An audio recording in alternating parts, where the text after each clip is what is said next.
Jesus é louvado.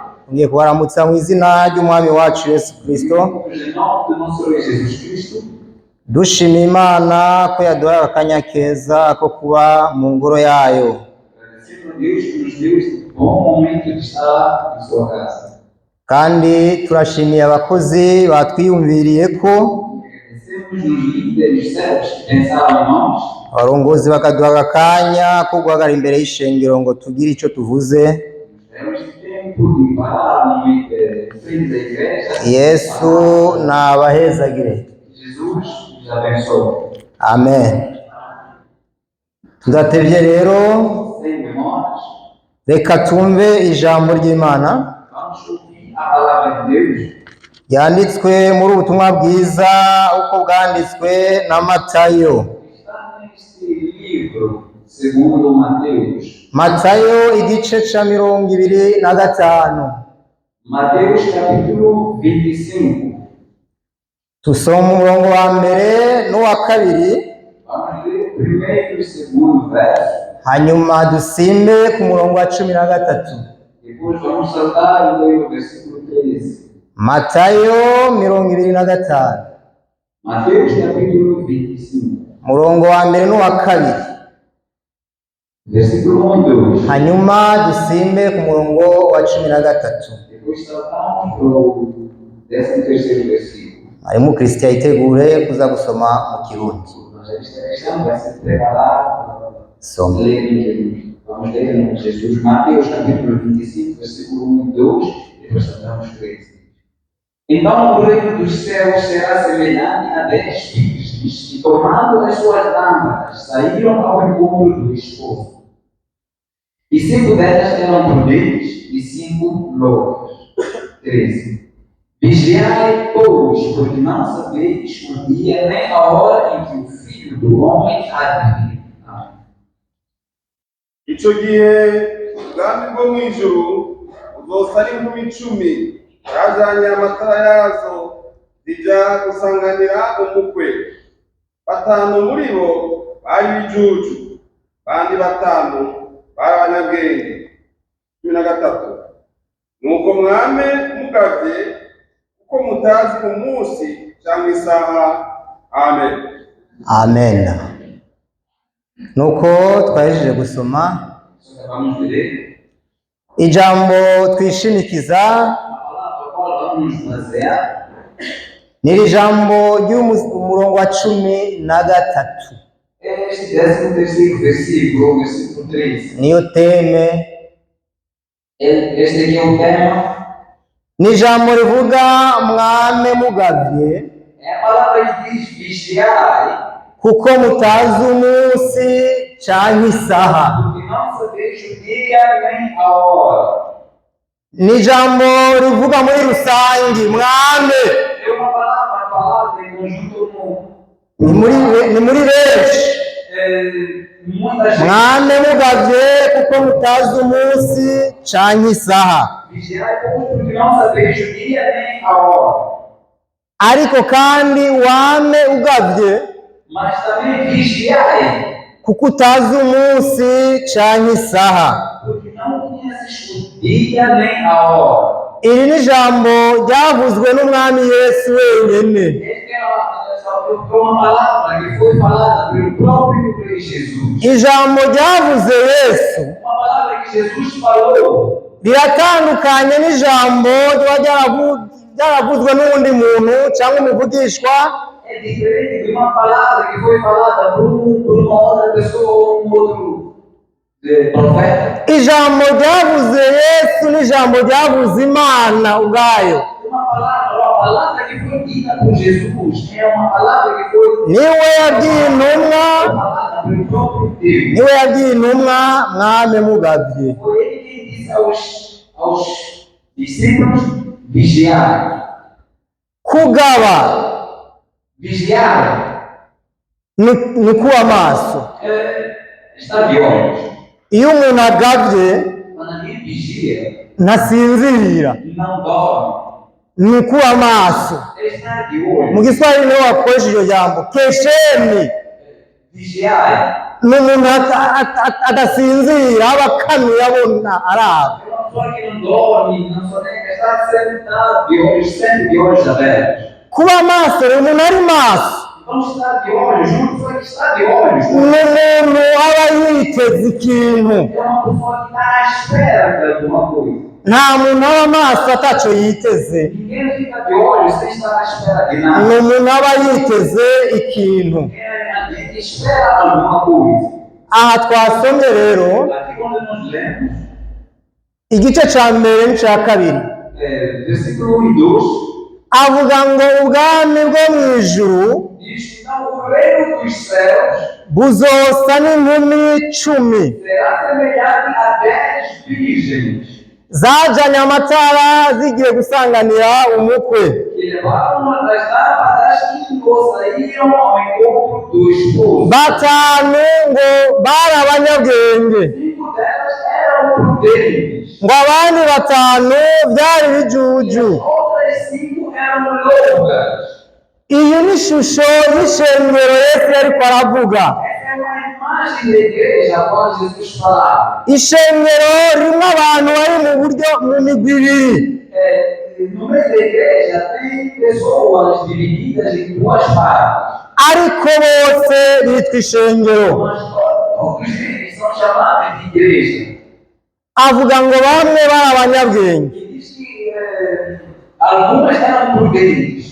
Ariko asoma iki gice cyose Quando lês todo esse capítulo, cerekana abanyabwenge ubwenge bwabo bazanye n'iki bwavuye. mostra de onde provinha a sabedoria, a prudência, Kugira ngo bitwe abanyabwenge ari cyari cyakozwe. para que sejam chamadas prudentes, é porque alguma coisa aconteceu ou foi feita. N'abiswe ibijuju E estas também foram chamadas loucas. arico batakoze kandi cyari gikenewe ko gikorwa. Não que não fizeram o que era necessário que fizessem. Ari abajanye amavuta E algumas que levaram o azeite, n'abandi batajanye amavuta. outras que não levaram o azeite. Ariko turi mu ijambo ryo kugaba, Mas nós estamos na palavra vigiar, kuba maso. estar de olhos. Umuntu aba maso ko afise ico yiteze. Alguém fica de olhos quando espera por algo. Aha ku isi Aqui no mundo, canke ishengero a igreja, ari ibintu bibiri vyitezwe algumas coisas a qual se espera ku muntu. para uma pessoa, Ibintu bibiri 2 coisas bitazosiba, que não vão falhar. bitebe bitebuke bitegerezwa gushika. Tarde ou cedo vai acontecer. Tube maso rero kuri ibyo bintu byitezwe. Então vamos vigiar para essas coisas, essas 2 coisas que estamos à espera. Ca mbere ni ukugaruka k'umwami wacu Yesu Kristo. A primeira coisa é a vinda do nosso Rei Jesus Cristo.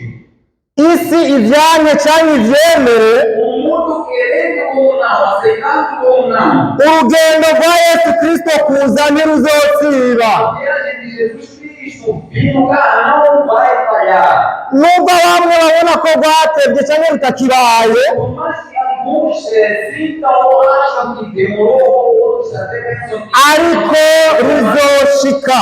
mas vai acontecer. Yesu ategeka kuzogaruka Jesus vai voltar atwara ishengero ryiwe, e vai levar a sua igreja. atwara abari bamwiteze. Vai levar os que estavam à espera por ele. Ku bw'ico rero Então, por esse motivo, Yesu ubwiwe Jesus avuga ati nimugabe ele diz: vigiai, mube maso estejam de olhos, kuko mutazi umunsi porque não conhecem o dia canke isaha. ou a hora.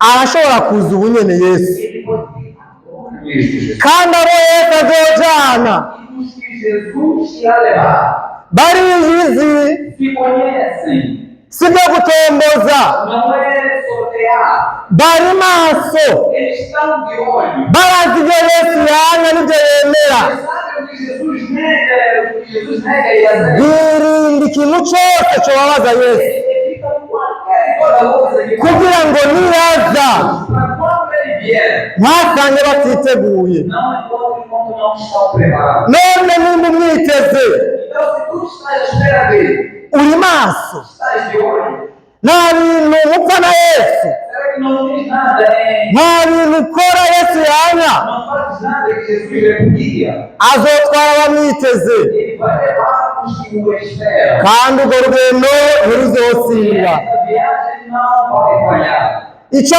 kabiri ku muntu cyitegwa A segunda coisa que o homem espera ni urupfu, é a morte. kandi icyo na nicyo cyihuta cyane, E essa é a coisa mais rápida. na nicyo abantu cyane batinya, É a coisa que é mais temida. kuko twarabonye abapfuye Porque nós vimos os que morreram, ariko ntiturabona inzamba mas ainda não ouvimos a trombeta. gupfa rero, Então, morrer, inzamba itavuze itahavuga, antes da trombeta soar, ubyane ubyemera aceites ou não, uzopfa. vais morrer.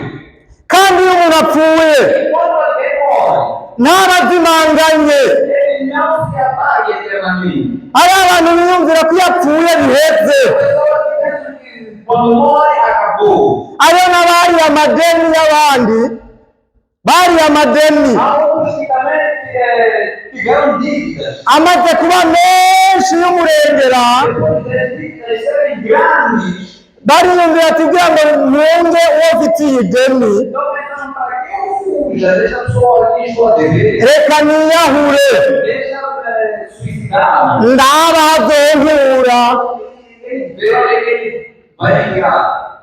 reka n'ubuhunze, Não estás a fugir. ahubwo ibyo ushikiramwo Antes, onde tu chegas, biruta ibibazo by'ideni. são coisas acima. Rero gupfa k'umuntu biriho, gupfa gutegerezwa. Então, a morte antes da trombeta soar Ugupfa gutegerezwa gushika. é dever. None nimba uzopfa, nimba uzopfa, Se vai morrer, uri maso, estás de olhos, witeguye gute como é que você está a se preparar? ninapfa Se eu morrer, nzoja hehe? para onde eu irei? Kuko iyo umuntu apfuye Porque quando a pessoa morre, ntazimangana, não se apaga. afise ahantu aja. Há um lugar onde ele vai. Utagiye ikuzimu Se não fores para o inferno, kubabazwa n'umunyabyaha, ele vai sentir as dores como sempre. uja muri paradizo kuruhuka, Então, tu vais ao paraíso descansar. kuko wakoreye Yesu neza. E tu serviste bem a Jesus. Iyo upfuye rero, Então, a morte, urupfu rw'umugororotsi Bibiliya igwita nko gusinzira. a morte de justo, a Bíblia assemelha com um sonho. Ijambo ry'uno munsi, A palavra de hoje, mwame mugavye vigiai, kuko mutazi umunsi canke isaha. pois porque não sabes o dia nem a hora. Izi nkumi z'ibijuju